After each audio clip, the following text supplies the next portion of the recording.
Oh, where's my ball I'm doing?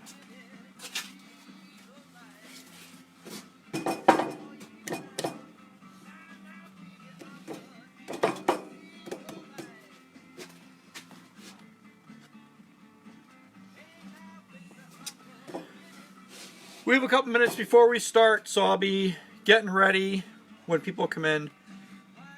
Was that alcohol? Yeah, a little bit. Tonight's video is sponsored by Tecate.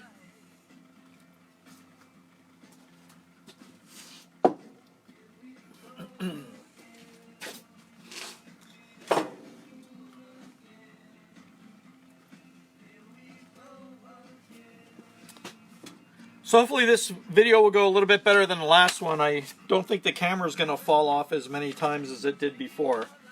I think I have that figured out.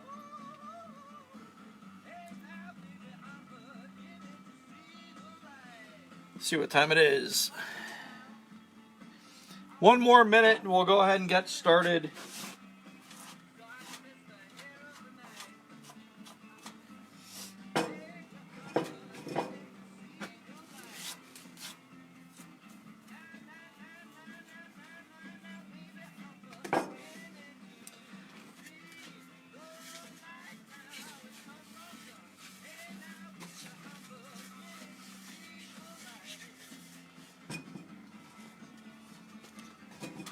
Did everyone hear that Northampton County and Lehigh County are now under stay-at-home warnings?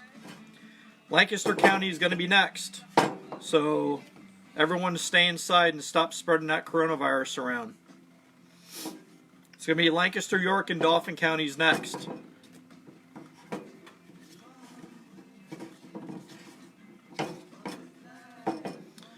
So people are still coming in. I'm going to wait for maybe 2 minutes or so, then we'll go ahead and get started once everyone is coming in.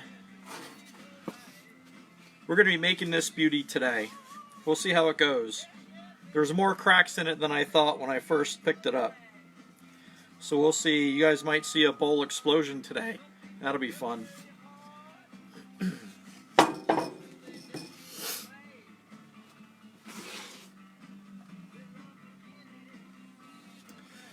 So we'll go ahead and get started. I am going to make a wonderful bowl today out of spalted beech. Now this is a piece of wood I had sitting in my garage for about 5 years. It was a big chunk of wood, had a couple of branches growing out of it, and then I cut it up into 3 different pieces of wood. I got this big piece here. I have this smaller piece here, and I have this piece which I was practicing on before everyone came, just to kind of see what the wood's going to look like. So this right now is the, this will be like the inside of the bowl. This is the sides of the bowl. Just spin it around so you guys can see. And that black line right here is something called spalt. And spalt happens when the wood is just starting to rot a little bit, and a fungus, usually caused by a mushroom, gets into the wood and causes these black lines. And in beech, when beech gets a certain age, it starts to have 2 different colors of wood. So we have this light color here, and then we have this dark. And with beech, you'll see there's a lot of light and dark mixed together in these lines. And it's really cool if you can find some beech wood like this. Normally beech is just white, which is kind of boring, but this has a lot of different coloring in it. So I like turning this kind of wood, and I did a practice on this piece just to show you what it will look like once the sides are kind of cut in, how all those colors kind of blend together in the middle. So this is a smaller bowl which I'll finish. It has a big knot in it right here. And by the time I'm done with this bowl, you'll be able to see through it here, and then this piece right here might not be here. By the time I'm done with it, it might come off. And then there's another crack over here, which you'll be able to see through when I'm done with this. So this is a smaller bowl. This is maybe only 7 inches wide by about 1.5 inches, so it'll be a small little, I don't know, potpourri bowl or a little fruit bowl or something. So we're going to work with this monster. This wood is 9 inches wide by 3.5 inches thick. So that is kind of like a fruit bowl shape. So again, this is the wood, and I'm either going to turn it into one of these shapes. It's either going to be more slopey on the sides, or depending where the cracks are, I might do something where it's more of an oval on the top. So people seem to like these bowls a little bit better than these bowls. These are a little bit harder to finish because of the slope. It's harder to grab, but we'll see which one I come up with when I'm turning it. So right now, the pieces of, when I turn wood, one thing I look at are where are the cracks. And usually where there is a knot or a pith, this is where a branch came out, there are cracks. So there's a big crack right there. I don't know how deep that is. There's a big crack here. Actually, there's a lot of little cracks here. And on this side where the other branch came out of, you can see there's a big crack right there, another one right here, and a couple here, and a couple here. So this is a piece of wood that I hope will stay together. I don't know. We'll kind of see as I turn it. And you may learn one of my tricks. If I see it turning apart, I'll show you one of the tricks I use to hold it together. So this is going to be the top. This is going to be the bottom. Because there's more coloring on the bottom, I'm going to make this the bottom part. So we're going to go ahead and get started.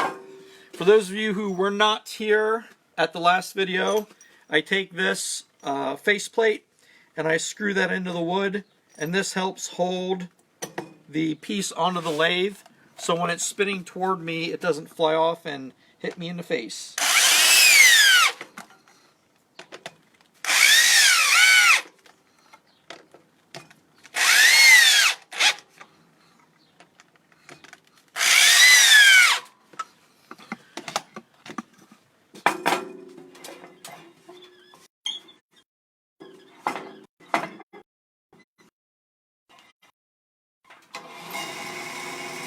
So that's low on the lathe.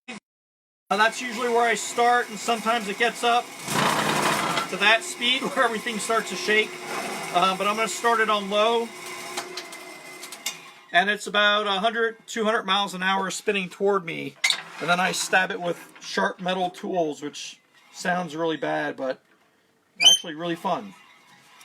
So we're going to go ahead and get started. Hopefully you guys can see all this. So I do the sides first, and then you'll see me make something in the middle called a tenon. Alright, my Wi-Fi is going in and out, so hopefully I don't lose you guys too much.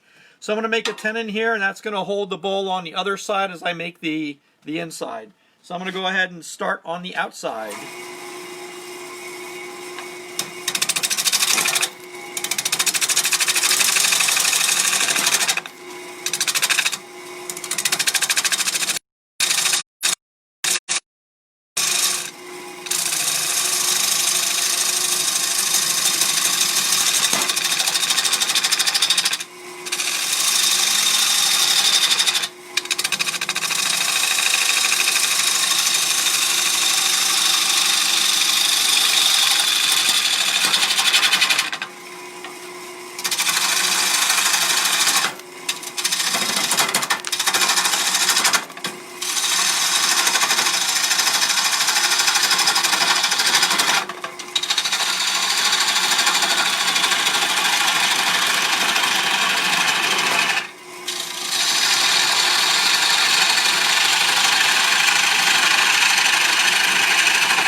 And you'll see me start and stop the lathe pretty often because I adjust my tool rest and make sure that my tool does not go too far over. If my tool goes too far over and it catches, it'll bend down and actually fly out of my hand, or it can pull my fingers in and break more fingers than I've broken before. So I would rather not break my fingers, so I adjust my tool rest instead.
So I decided to go with shape B, which is this rounded shape. There was a crack on the top I wanted to see if I would get rid of, and it got rid of most of it. Although there's some really deep cracks in here, which I'm kind of worried about, because I have a feeling this bowl may not survive. So we will see what happens. So once I do the rough shape, I use a couple of different tools just to show you guys what the tools are that I use.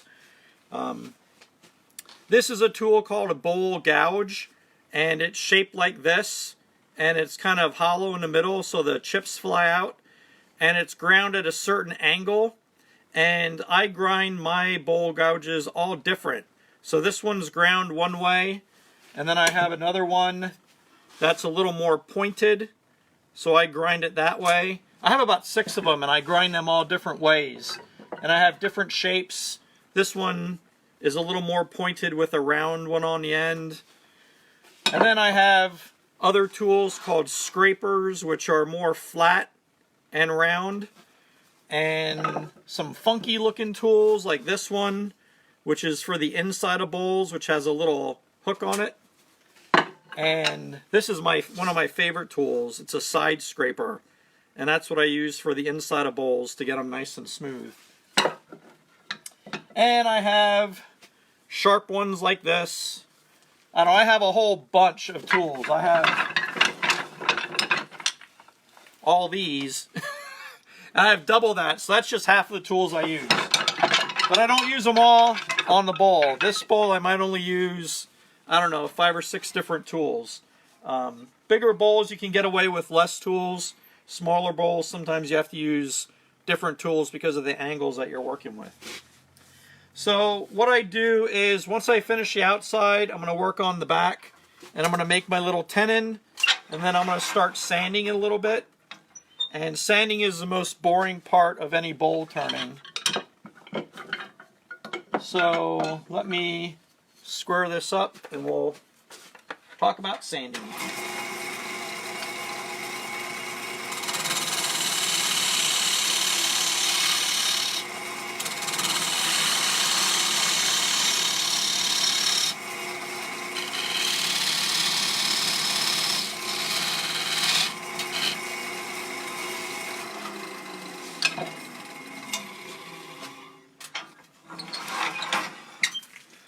So sometimes if you have really good wood, and depending on what kind of wood you have, when you finish the outside, you don't need to sand as much. This is really dry wood, and because it's a little spalted, which means it started to rot, there's some tear out, which means it's not as smooth as it should be. So I have to do some sanding. And I use these huge rolls of sandpaper. I get them by the case. So in this case, I have a whole lot of different grits of sandpaper. So if anyone ever wants to buy me a really good Christmas present, like I said in the last video, a case of sandpaper is always good.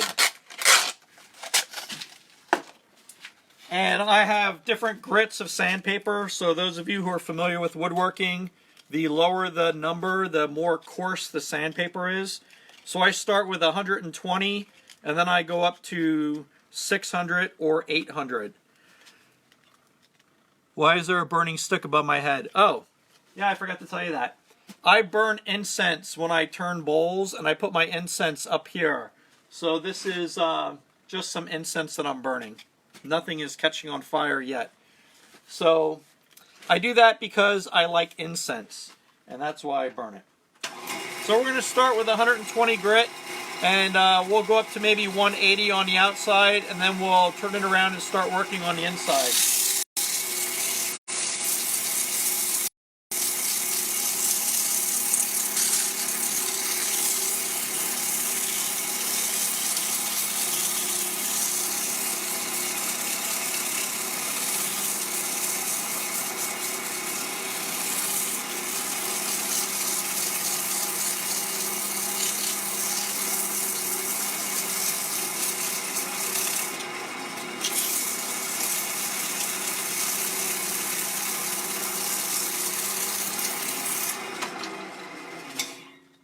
So when I sand bowls, there's not a lot you have to think about. You just have to keep the sandpaper on the bowl. So my mind often wanders to different things. And one of the things I was thinking about today was, if you've ever heard the song "The Devil Went Down to Georgia" by Charlie Daniels Band, and you know it's about the devil playing a fiddle and Johnny playing a fiddle. And if you listen to the song, I still think the devil's fiddle was much, much better than Johnny's fiddle. And I don't know why Johnny won, but the devil should have won in that song. That's one thing I was thinking about. The other thing I think about lately is why people need 96 rolls of toilet paper. And then the other thing I thought about was when I went to Giant in Mount Joy the other day, every ice cream was gone. And I just thought there's going to be a lot of people in Mount Joy getting fat over the next couple of weeks, just eating ice cream. And I'm sad that I am not one of them because I wanted some ice cream and I couldn't get it. So to everybody out there, if you are a hoarder of toilet paper or ice cream, next time you go to the store, leave some for me. And for everybody else. So what I do is I sand when the bowl is turned on, and then I hit the spots that do not get caught with the sandpaper and do it by hand. And I'll go through a couple of different grits. I'm not going to go through everything tonight because I could sand a bowl for 20 minutes, and I don't want you guys to watch that. So I can sand it later on, but I do want to get some of the rough spots to show you what this will look like so you can see it. So this is 120 so far.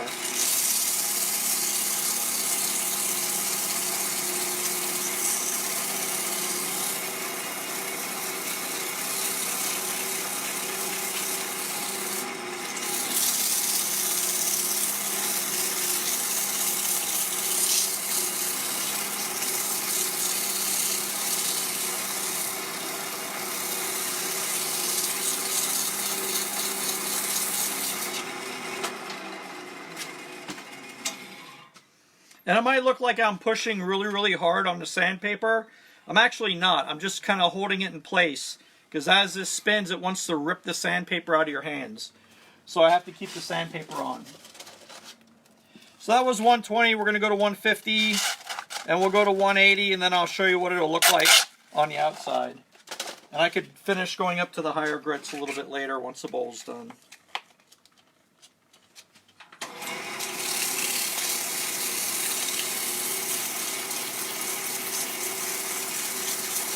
I don't know if you guys can see it. Probably, I don't think you can see it on your angle. But when you start hitting nice spots in the wood, as you sand, the wood actually starts to shine a little bit without even putting any kind of finish on the wood.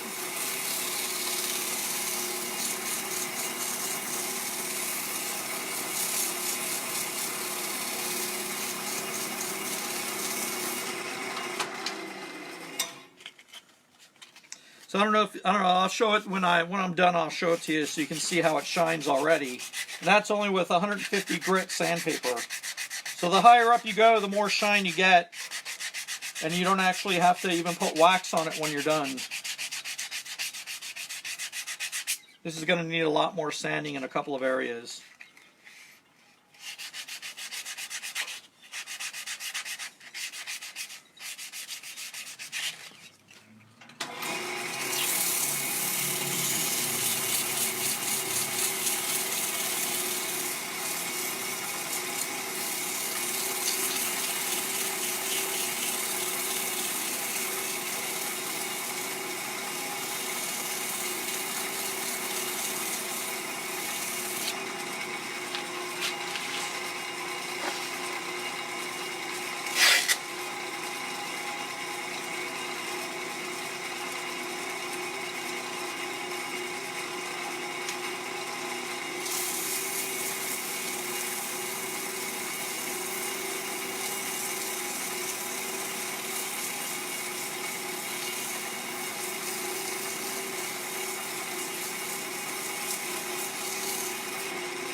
Alright, so this is 180. I'm going to stop here so I can show you guys what it's going to look like.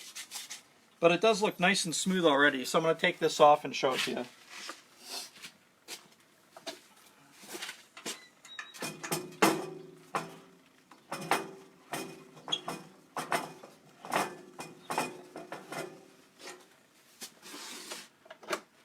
So this is going through 180 grit. And you can kind of see the shine. Hopefully you can see it a little bit. So this is what the outside of the bowl is going to look like before I put oil on it. And here you could see where I need to do a little bit more sanding because there's some tear out there. There's a big old crack I'm worried about. And then you have this part, which is just beautiful. I really like the contrast and where that black line is.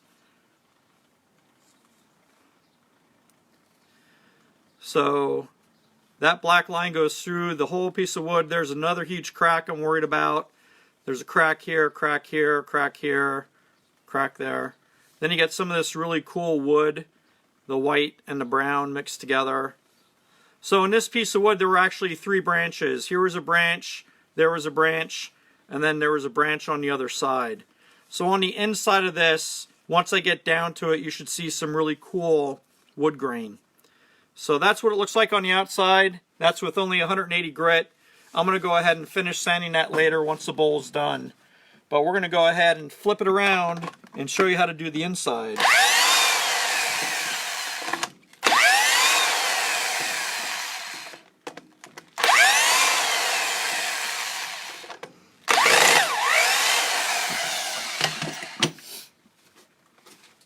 So to hold the front of the bowl on, we used a faceplate. This is something called a chuck, and these are movable, and this grips this part of the wood that I just made, so this sits over here like this, and this holds just that little bit. If you can see that little tenon right there, it's only not even maybe 1/4 of an inch, and it's going to sit in here and hold this bowl on, so when I hit it with sharp tools, it's not going to fly off. Although that does happen sometimes. I've had a couple of bowls fly off and hit the floor and shatter. I've had a couple hit me. That explains why I am the way I am sometimes.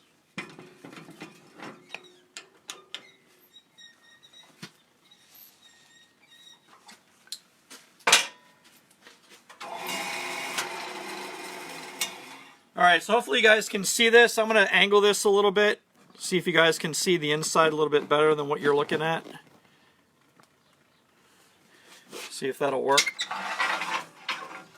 I'm also going to put this light on, so it may look a little too bright, but I need to see the inside of the bowl a little bit better so I can tell.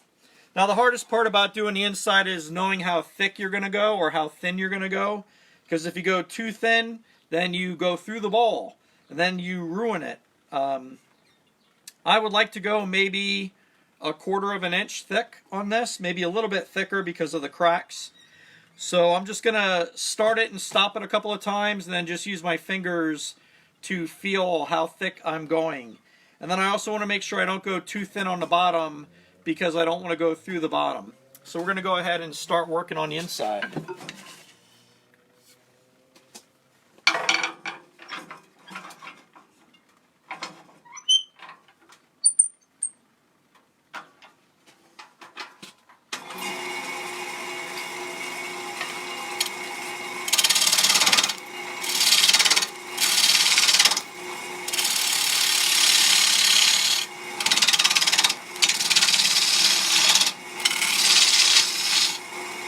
You guys see that okay?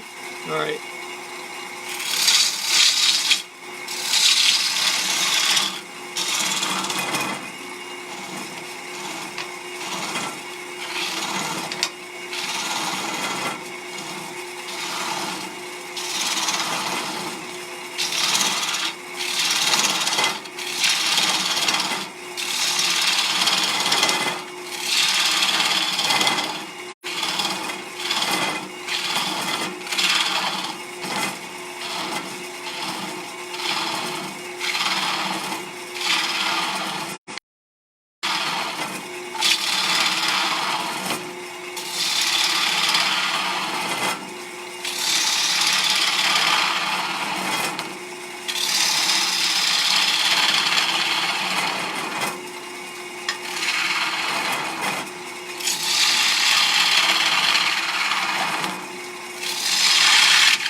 The tricky part about this bowl is if it was a nice sloped bowl, I could go ahead and just stay here and go right into the inside. I'm going to try and show you the slide in here. Show you some of this grain. This bowl has that little curve on the outside, so I have to kind of go in and out. But you can kind of see this black line that I showed you on the outside, if you can see it. I'm trying to figure out what's going to be the easiest way of seeing it.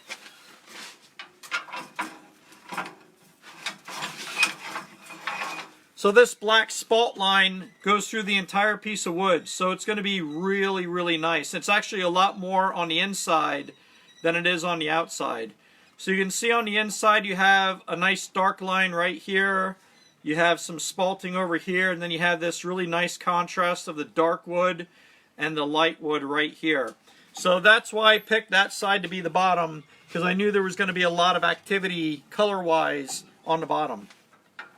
So now we're going to go ahead and I'm not even halfway through it yet, so I'm going to go ahead and change this up a little bit and try and work on the sides of the bowl.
So besides feeling for the side of the bowl, I listen to the bowl, and I can tell when I'm getting too close to a crack. You'll start to hear the wood will make a different sound. It'll sound a little bit lighter. As far as like if you ever heard guitar tones, there's like bass tones and there's like a really light guitar tone. Well, the wood kind of sounds that way as well. The tool will hit a piece of wood, and you'll hear this, and all of a sudden you hear, and then you know that you're getting to a crack, and it's getting too thin. So you don't want to go too thin on it. And then I stop and then reconsider going that deep. Kind of hard to explain, but that's the best way I could explain it. So I may not be going a 1/4 inch. I may be going more like closer to 5/8 instead of 4/8. So I'm going to go ahead and work on this a little bit more. Get down to the bottom.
I'm going to be auctioning this bowl off once it's done. So after a couple of days, after I sand it and finish it, I'll put pictures of it on my Facebook, and then I'll auction it off to the highest bidder. And if you go on my Facebook page now, there is a Flaming Box Elder bowl which I'm auctioning off. I think the last time I looked it was up to $40. So if anyone would like to bid on that, you can go ahead and do that. And I'm paying for the shipping.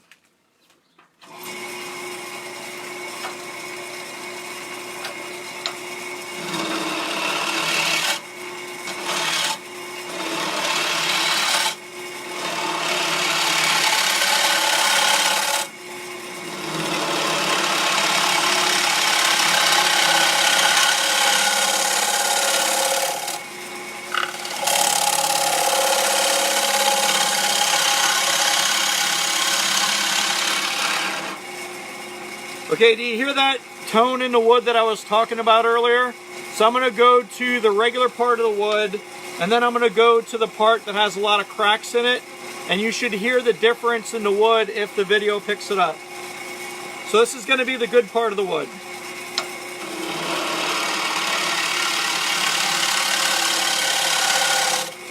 Now we're going to go to the cracked part of the wood.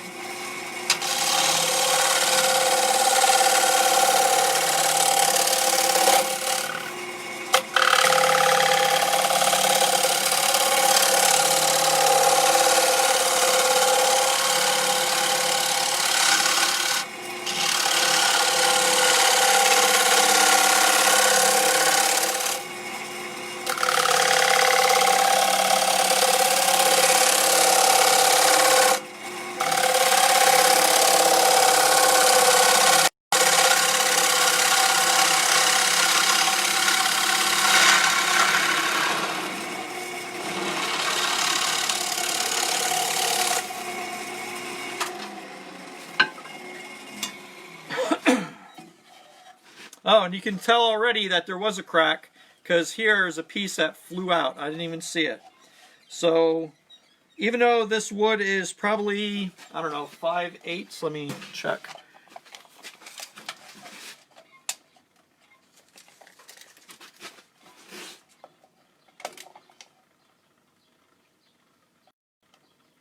Yeah, it's just a little bit over 5/8. This crack is so deep that it just flew out this piece of wood. So then I have a dilemma. Do I continue to make the bowl with this crack in it, or do I look for the crack on the ground and try and glue it back in there? And I do not see it, so it must have flown somewhere across the shop. Or do I just sand it down and make it an artistic piece of the wood, the bowl? And that's what I'm going to do. It's just going to be an artistic piece of the wood. So, I don't know if I want to go too much thinner than that, because if that one piece flew out, this piece could be the next one. And it is pretty much the same thickness the whole way around. So for a fruit bowl, it does have a good thickness. So I think what I'm going to do from here is I'm just going to go ahead and work on this part, make it a little bit smoother, and then start to sand it. And I will show it to you and show you how I do the bottom part of it. And then I'm going to go ahead and sand it offline and put it on my Facebook page. So let me go ahead and finish this up.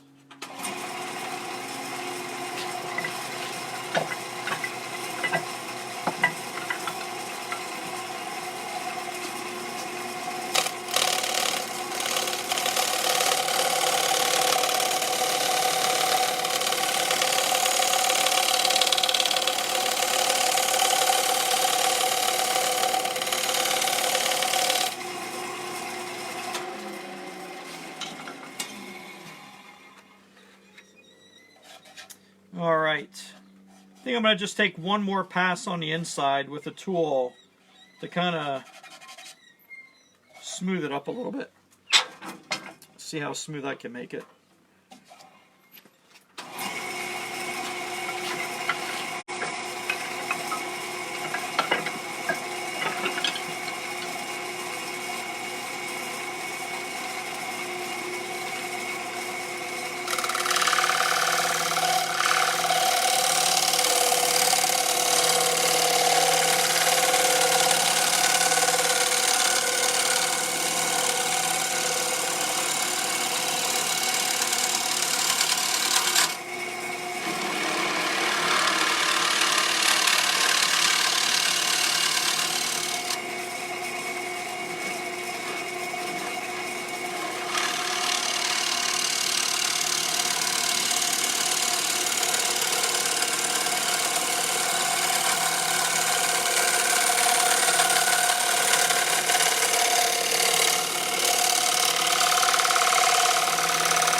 I have this really bad habit of saying I'm just going to go in for a final cut, and I actually make it smoother or thinner than I actually wanted to make it.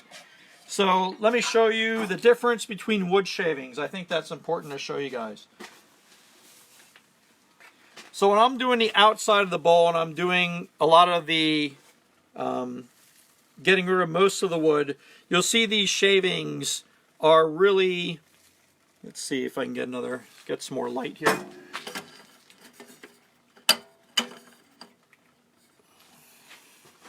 These shavings are really big, so they're really large and curly, and it takes off a lot of wood because some of these shavings are pretty thick.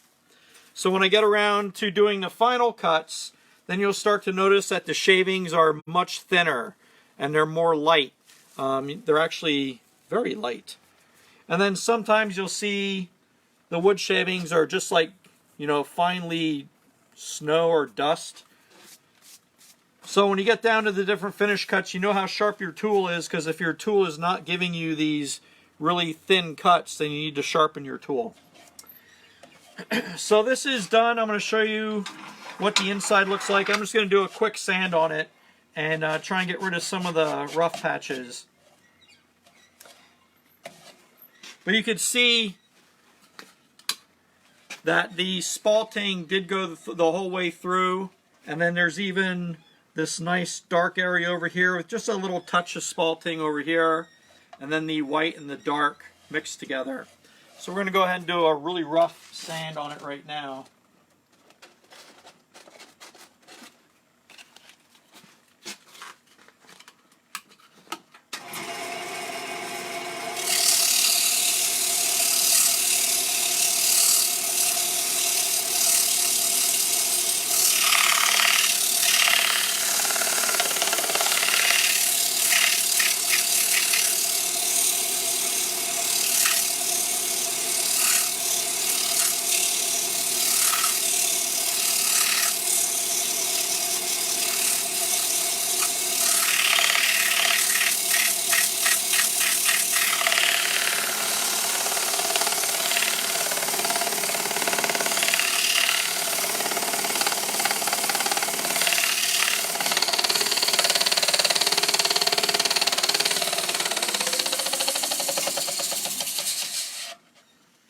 I know what some of you are probably thinking. Isn't Dave going to break his finger when he starts to sand that part right there that's ripped out? Yeah, that's what Dave is thinking too. So that's why Dave holds his sandpaper a certain way so the sandpaper doesn't get caught and pull his finger in. Trust me, you learn once it happens to you the first time. You learn how to do it without hurting your fingers. Alright, so I just did a rough sand in there, and I'm going to finish sanding it a little bit later on. I just want to show you what the inside looks like up close.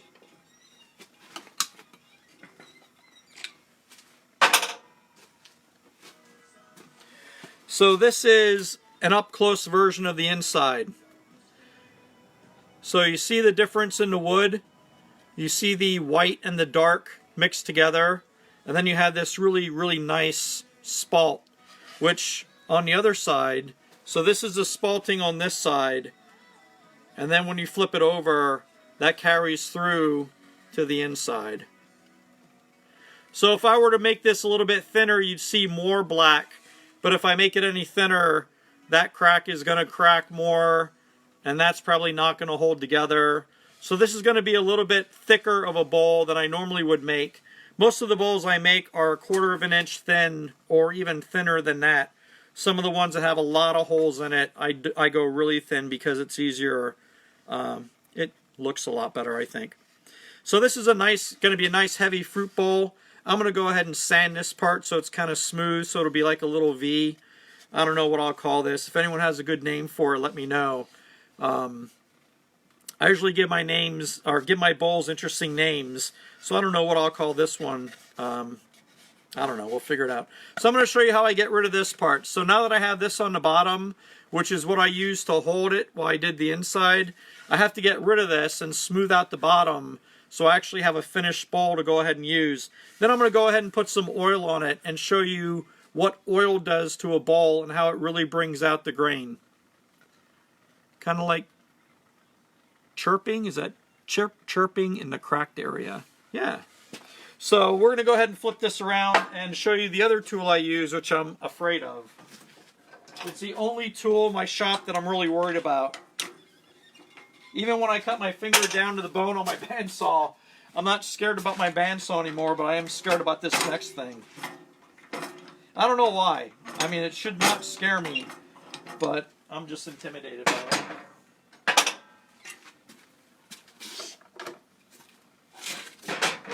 So this is something else that I use to hold the bowls on to finish the inside.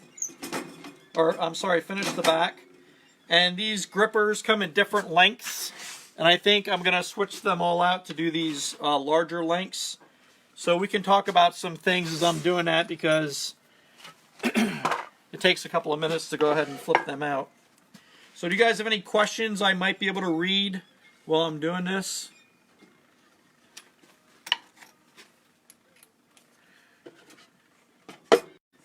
I normally had a bowl show in April at Donegal High School, and that's been postponed because of the virus thing going around. So I am going to be starting an online store and having bowls for sale there. So if you guys follow me on Facebook or Instagram, my Instagram is instagram.com/imakebowls, just like it's facebook.com/imakebowls. I'm going to go ahead and put a notice on there about when my store is open. So you guys can go ahead and order anything if you want. Not saying you have to. That is if you guys have any money after all this virus stuff is done. So we'll see.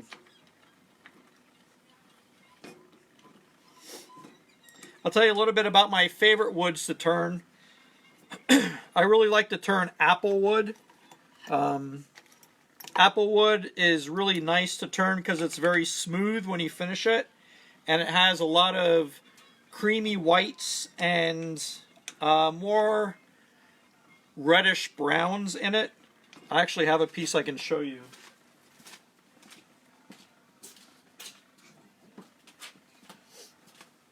So this is a piece of apple wood, and it has a lot of really brown and white and light brown, dark brown grain variation in it.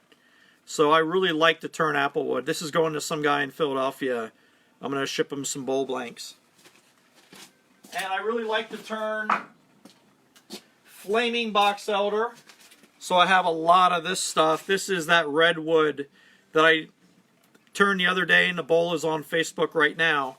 I really like to turn that. The next bowl I'm going to do on Facebook is probably going to be this one, which is going to be really interesting. This is spalted maple, so there's a lot of black and white in this. And it's curly, which means the wood grain goes one way, but then the figure goes perpendicular to it. So it looks like there's crosses in the wood. And what's really going to make this interesting is there's this big bark inclusion in here. So this is one huge crack that goes the whole way through the bowl out to here. So the challenge for this is, when is it going to fly apart? That's what the challenge is. Because there's not going to be any doubt in my mind that part of this bowl is not going to survive when I turn it. So we may end up doing that one next on Facebook Live. If not, if I don't feel safe about it, I might do it on my own, so you guys I don't get embarrassed by the bowl flying apart, but we'll see. But this is going to be a really, really interesting. This is the kind of wood that I like. I like really challenging wood like this, because the bowls you get from it, once they're done, they're phenomenal. A lot of wood turners don't turn wood like this because it is so dangerous, but I like it. And then I also have this wood called Kentucky Coffee Tree. And this is wood hard to find in Pennsylvania. And Cameron Estate Inn has a lot of the Kentucky Coffee Tree. And this is some wood I got from them. And the reason I like this wood is because it has a very creamy white with an almost light orange with really, really prominent wood rings.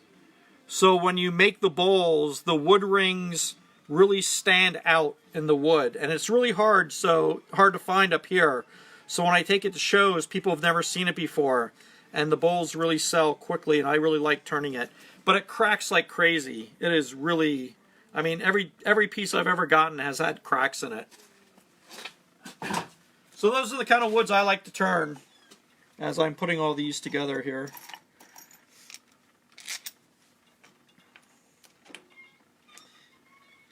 I have some friends that are arborists, and I come home sometimes and there's wood just sitting outside my garage. So sometimes I can't get into the garage because there's huge chunks of wood. And by huge chunks, I mean 500-pound chunks of wood sitting in my outside of my garage. All right, this is the last one. Let me see where it is. Oh, it's not in here.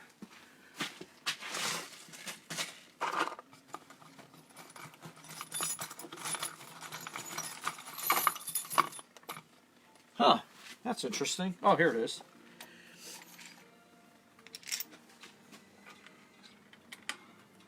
Okay, so again, this is a piece of equipment that scares me a lot. So I'll show you why when I have everything hooked in. The reason it scares me so much is it sounds like an airplane engine when I have the extensions turned on, or hooked on. Alright, so these grippers will hold the ball as I turn the back of it. So I'm going to turn it on and you'll see why it scares me. Maybe you can't hear it, but it sounds like an airplane engine. And the other thing is, when you're turning wood, you can see the outside of the wood and you know where your tools are. You can't see these black things as it's spinning. It just looks like nothing because there's so much open space. So there's been a couple of times where my fingers have wandered into that and it nails your fingers and it causes some black and blue marks. But today I'm just going to work on this part right here and then kind of trying to smooth out the bottom. Then I'll put some oil on it so you guys have an idea of what it would look like. And then I'll take it to my basement and I'll go ahead and finish sanding it in there. It's going to take a couple of days to finish sanding this because it's really dry. But overall, it came out pretty nice. So let me go ahead and finish the bottom here.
Alright, so just to show you what happens if you get your stuck, I'm going to get a little piece of wood and show you the force that's behind some of this.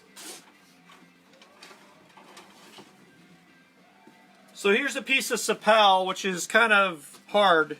It's a very sturdy wood. I'm just going to go ahead and spin this and put this in here and show you what happens if I don't watch where my fingers are.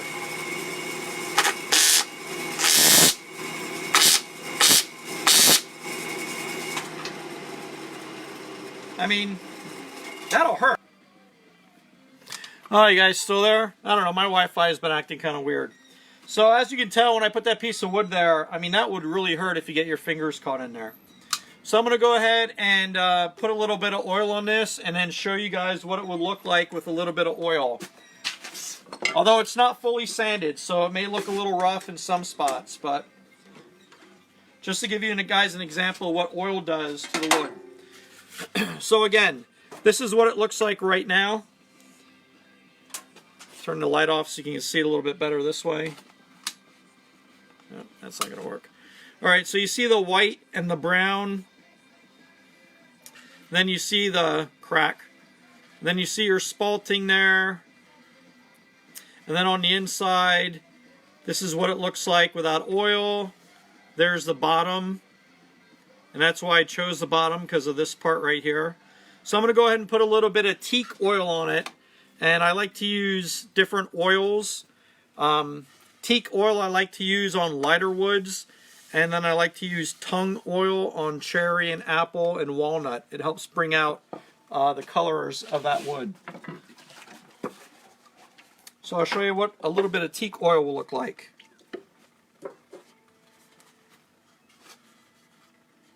Teak oil does darken the wood a little bit, but it also helps retain a lot of that light color.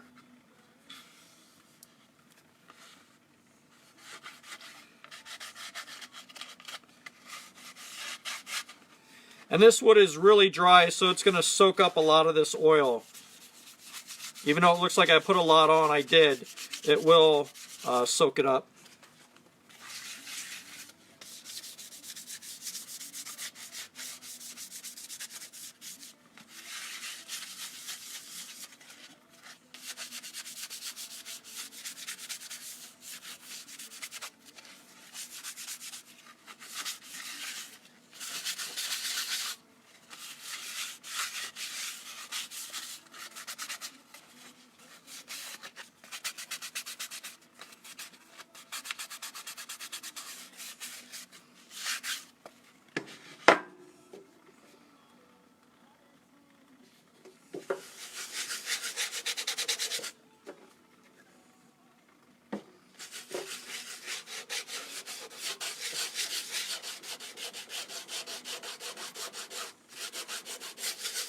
All right, so let me show you what this looks like with the oil on it.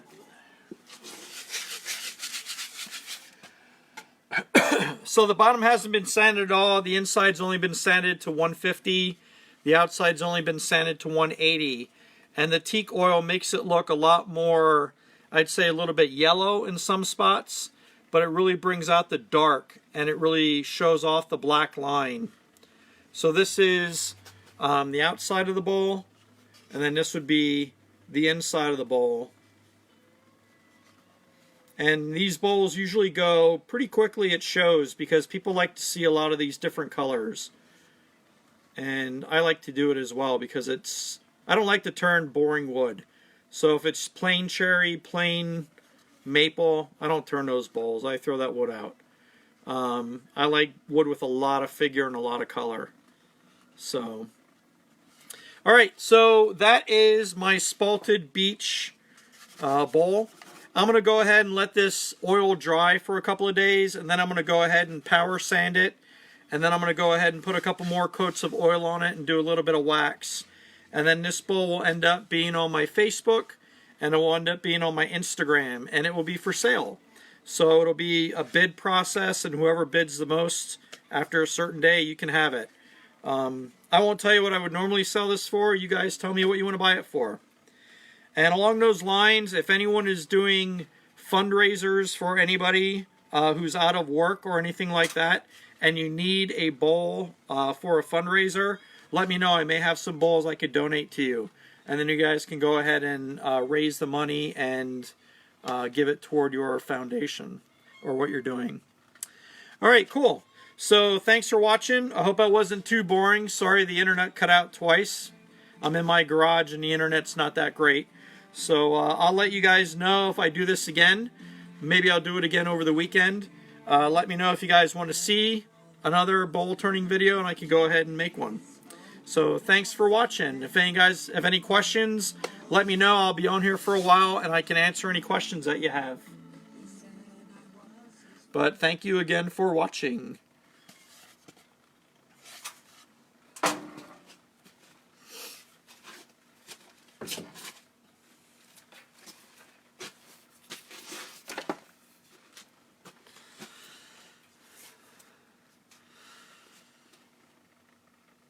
Hey Ron, what size bowl do you want from Kentucky Coffee Tree? Oh, thanks, Bill. Thanks, Jessica. Thanks, Kathy.